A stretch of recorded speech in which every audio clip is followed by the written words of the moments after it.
Hello students, and welcome to the first lesson in the home piano course. During this course we're going to be using this book, Alfred's Adult All-in-One Piano Course. Not 100% required for this course, but you are going to get probably 10 times more out of the course than if you didn't have the book. Tim here, by the way, and let's get started today. Today I'm going to show you everything you need to know to start playing piano.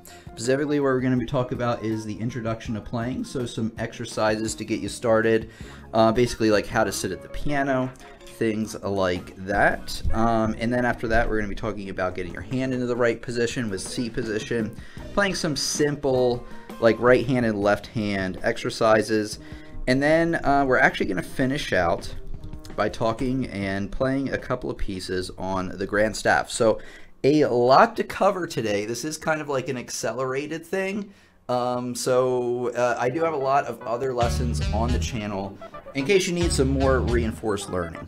Okay, so the first thing the book shows you is about preliminary exercises. Now these are just exercises you do before you start playing the piano to kind of limber up your hands. You know, before you would start exercising, you would do the same thing. Now I'm going to throw this aside for a second because I actually don't do some of these. Like, some of these make sense, like putting your palms out, clenching them, putting them out, clenching them again. Just really the whole goal is to kind of just get the muscles moving a little bit and then relax them, engage them, relax them. Do the same thing but with fists. Engage your fist, relax your fist, engage your fist, relax your fist. That's what it's showing you here. Now I add a few more things that I like to do. What I like to do, they actually kind of show this in the book, but I like to press my hands together and specifically show you from this angle. I basically like to just press them together and hold them. You're going to feel like a stretch in here and in here. Now these aren't your hands, but these muscles in your forearm are really important in playing. And trust me, because I work out sometimes, and sometimes this is really sore, and I just can't play, which is a problem. So definitely the massages and the little exercises will help you out with that. Let's get on to the next page. And read this page, by the way, because there are some other exercises in there. Okay, this next page here is how to sit at the piano. I'll show you this in a second, but I want to show you before we go over there about finger numbers. Finger numbers are real simple to understand. So you have two hands, and on each hand you have 5 fingers. It's really easy. Thumb is always number 1. Pinky is always number 5. You always count from thumb to your pinky. So 1, 2, 3, 4, 5. 1, 2, 3, 4, 5. This is really important in understanding because music will often show you what finger number to play something with. Like right here is an example, and you're going to have to know that, hey, that's the finger 5 with your right hand. And that really also helps getting in the right position for pieces like 2 on A there. That you'll see throughout the book more of what I'm talking about. You can read this part on your own about like how sound is created within a piano. Obviously, if you have a digital piano like me, it works a little different. And then curving your fingers before we talk about how to sit is really important. And a lot of people think they have to have their fingers curved like a claw. And they show you like holding an invisible ball, which is okay. It depends on how big the ball is, though, because like if you had a ball like that, it'd be different, and then if you had one tiny, you would really be grasping like that. So, but they're showing you one like the size of your hands. So here's how to make it simple. I feel like put your hands out in front of you, stick your fingers out. Notice how when you do that, your finger muscles are engaged. You know, you would think having them flat, they'd be less engaged, but no. Now what I want you to do, it's really hard. Relax your hands and see the natural kind of way that they curve. It's not like a grasp.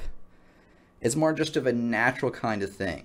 And that really helps play up and down the piano effectively because you don't have your fingers like, you know, your finger muscles all engaged one way or the other. All right, let's talk about how to sit at the piano. All right, so how to sit at the piano. You want to sit up straight. You want to have good posture. However, you don't want to be overly tense. That's not going to help you. So you want to sit up straight, your core engaged. You don't need to have your ab muscles clenched or anything like that, but you want to be sitting up nice and tall. You want your feet flat on the floor. I'm going to usually face that way where the piano's at, but the microphone's right here. So you want to sit up straight. You want your, sit up tall. You want your shoulders to come gently down at your sides. You don't want this, and you don't want this, right? Because again, that's really engaging all your muscles, and that's going to limit your flexibility, obviously. And you don't want, obviously, if you have slouch posture, that's not going to help you either. For one, that's going to create a lot of back problems for you. And then a lot of things on piano involve pivoting, especially as you're playing up and down the piano later on, you know, like the high ends of the piano. And if you're scrunched over like that, it's way harder. And also notice how it brings the arms in when you have bad posture. So good posture, sit up straight, feet flat on the floor, shoulders, you know, gently at your side.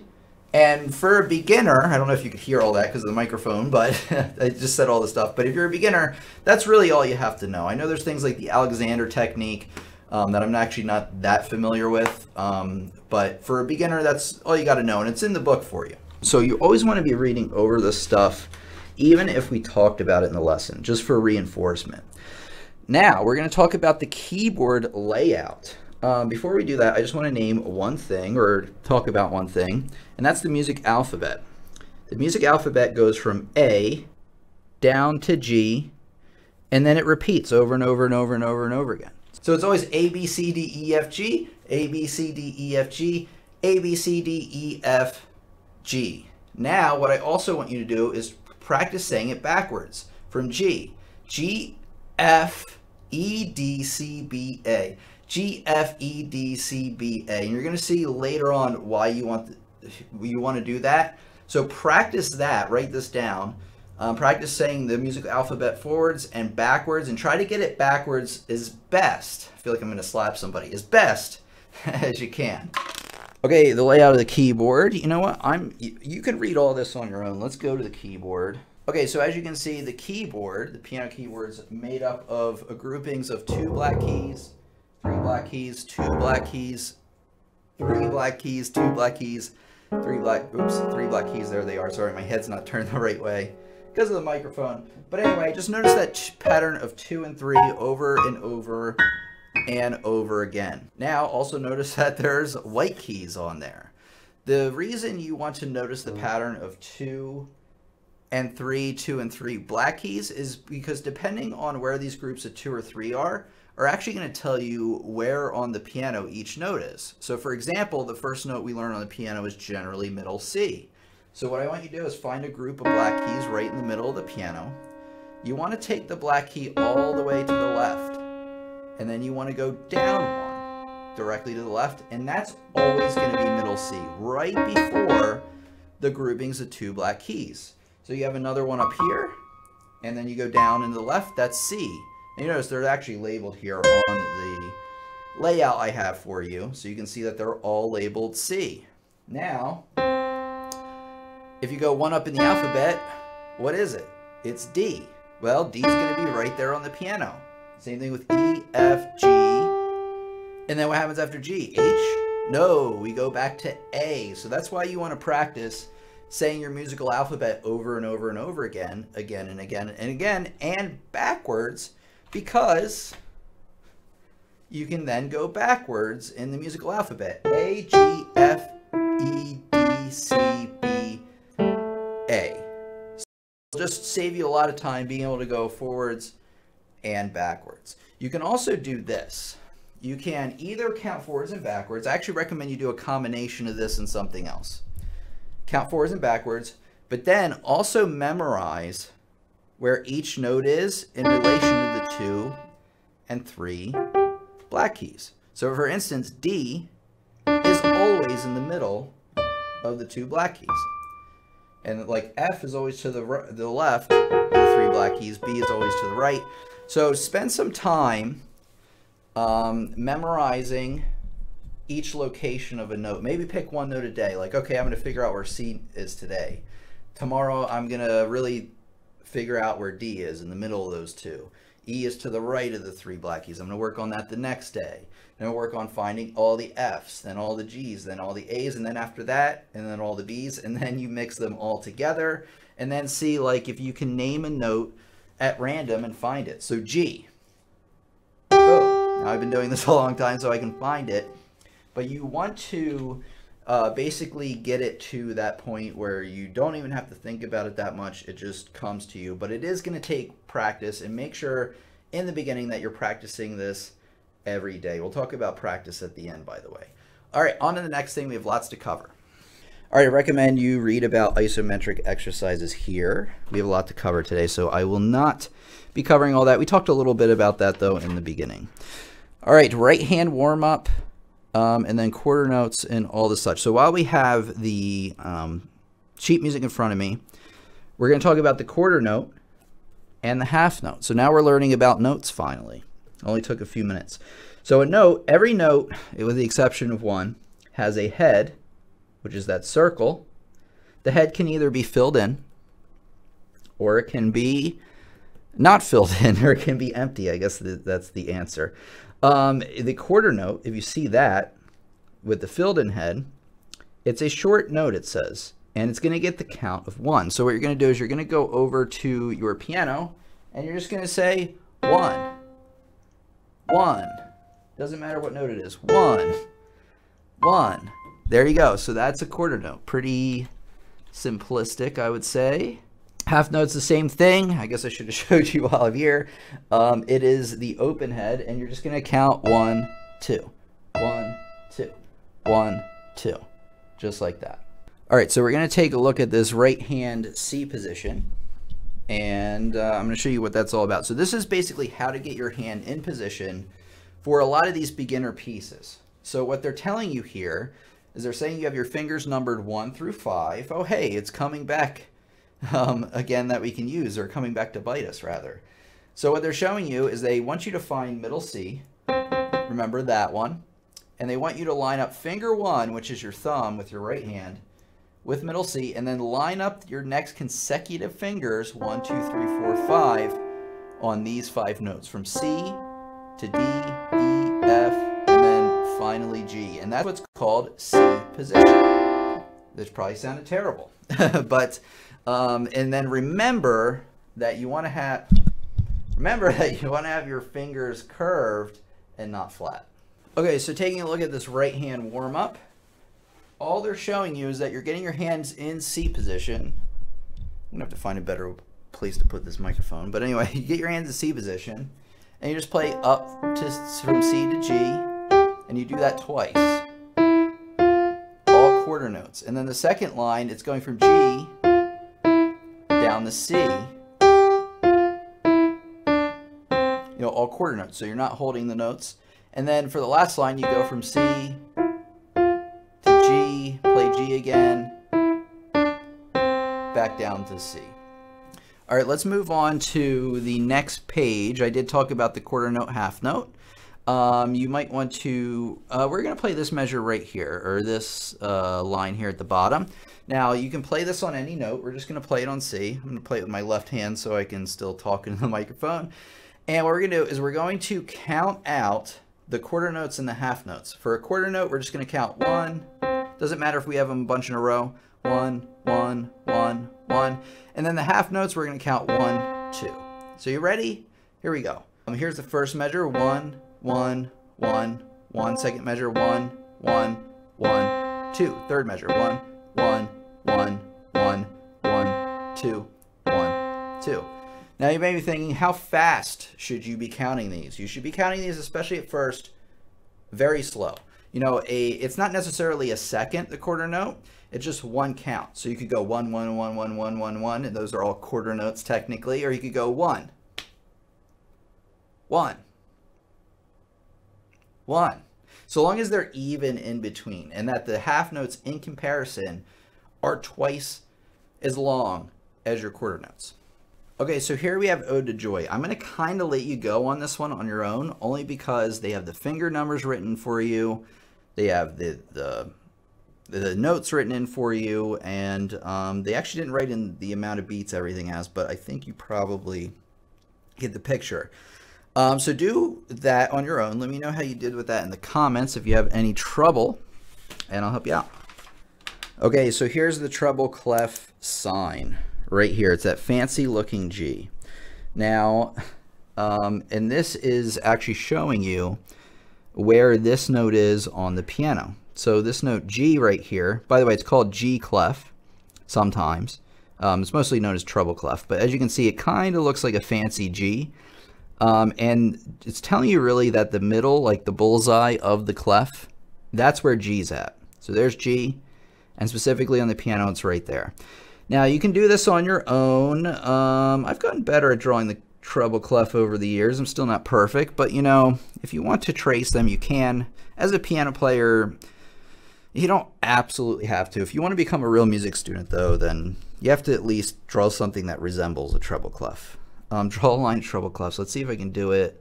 See, not that great, and I've been doing this for a long time. I'm not the best handwriter. What can I say? And then you have this thing. Let's see if I missed anything, just making sure. Okay, so they're showing you here. Let's read the directions. Middle C is right there. D is right there. So they're just showing you on the staff. You kind of want to take note of this.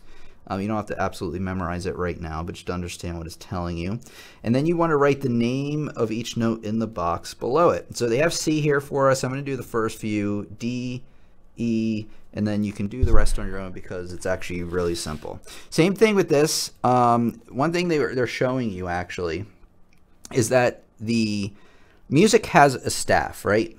And the staff is this grouping of lines here. There's always going to be 5 lines. You always count from the bottom to the top. So 1, 2, 3, 4, 5, and then 4 spaces in between those lines. 1, 2, 3, and 4. And depending on which line or space a note falls under, tells you which note it is. So they're showing you actually that these notes are on lines, and to write the name of each note in the box below it. You can actually kind of use the little diagram. Actually, let me show you here. The little diagram they gave you earlier to accomplish this. So they're just showing you in the first part here, first part that the notes are on lines, then the spaces, and then lines and spaces. And I'll just do the few of these. Obviously they give us D, F here. Oh look, hey, if it matches an earlier note, you can just copy it. In case you haven't figured that out, you know, a long time ago. They actually really help you out there with that.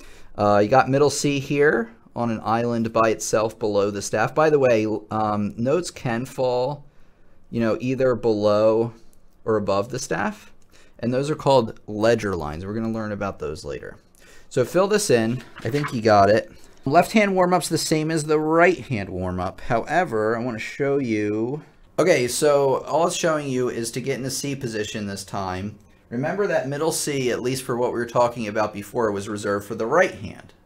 And one thing I want to tell you, generally the right hand plays from middle C up this way, and the left hand plays from middle C down that way. So, and it makes sense since your body is right in the middle, the right is up here, left is down there. So with left, we're going to be in the same position we had for our right hand, except this time our leftmost finger, well, it was the same before. Before it was our thumb was our leftmost finger. This time it's our pinky. You put your leftmost finger on C, and then you lay your next consecutive fingers across right there. So you got C, D, E, F, G. And just take note that they're showing you right here where the notes are on the staff. It's important to start to get that connection in your mind. All right, so I'm going to let you actually play the left-hand warm-up on your own. Let me know how you do with it in the comments. I think a big part of this course is, first of all, me teaching you with the book, but also letting you practice with the book, and that's how you're going to learn the most. Same thing with RLE. I want you to play this on your own, see how you do with it. I'm just going to play it for you real quick, just to kind of give you an idea on what it's going to be like. But other than that, you're doing it on your own.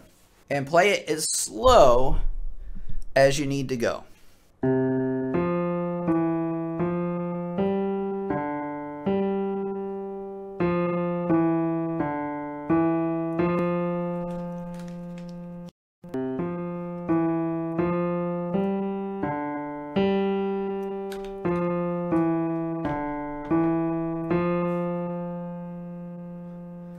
just like that. Make sure to hold that last whole note for 4 counts. Okay, so we have the bass clef sign here, and the bass clef sign is also called the F clef. To be honest, this one is a little bit of a stretch that looks like an F to me, but I guess you can kind of see it there. Now, the way I do it actually is like this, where the 2 lines are kind of like the spokes on or the lines on the F, but I think that's a stretch as well. By the way, when you do this, please use pencil. I'm using pen just because it kind of shows up a little better, and it does not break in between. So let's take a look here. They're showing you that the middle of this clef, now this makes way more sense, where this like 2 lines are at, that's F. And that shows you where F is on the keyboard. So that part's good. Now this part you can do, not 100% required. I'm real great at this, even with the tracing lines, as you can see. Let's see if I can get a decent one in there. See, that's not bad. The key about it is so somebody else can like tell what it is, you know. If you're writing for somebody else. That's why it's not that important as a piano player. But if you want to be a serious music student, yes. Same thing here. They're giving you a diagram of these 5 notes, basically where they're lining up on the piano. That's exactly where we had our fingers before. Right there. And then they just want you to write in the notes. I'll just do the first few for you. I mean, they give you the answers really in the beginning here. That's a D, by the way. I can't draw a treble clef, bass clef, or a D. Everybody tells me I have doctor's handwriting, which I'm beginning to think they're right. So anyway, fill that out on your own. I think you can handle that. They're showing you again that notes can fall on lines or spaces. One thing I just want you to keep in mind right now is that the lines and spaces of one clef are different from the other. So even though the bottom line of the treble clef is E, the bottom line of the bass clef is not E, it's G, and we'll learn more about that next time. And this is where we'll finish today. I want you to practice playing on the grand staff. It's literally that 5-finger exercise we did. You're just going to do the right hand first and then the left hand. And what this is showing you is that a lot of times the staff is grouped together, and that's what we call the grand staff, where you have the treble clef, the right hand part, and then the bass clef part. And as you can see, all the music throughout the rest of your piano playing days will look very similar to that. Does it deviate from that? Yeah, a little bit, but 99% of the time you're going to be seeing that treble clef and the bass clef.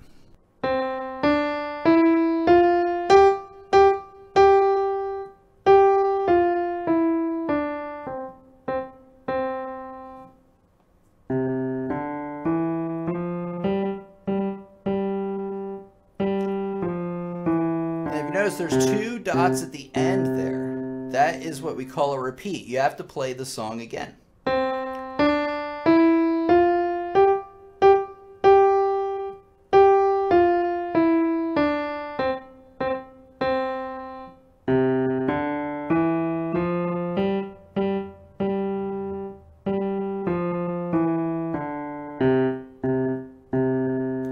Make sure you hold that last one for 2 beats. Okay, so before we conclude today, something really important is how you should be practicing. You should be practicing as close to every day as possible. Now, I know that a lot of us have lives. You have work, you have kids, you have school, you got online Zoom meetings.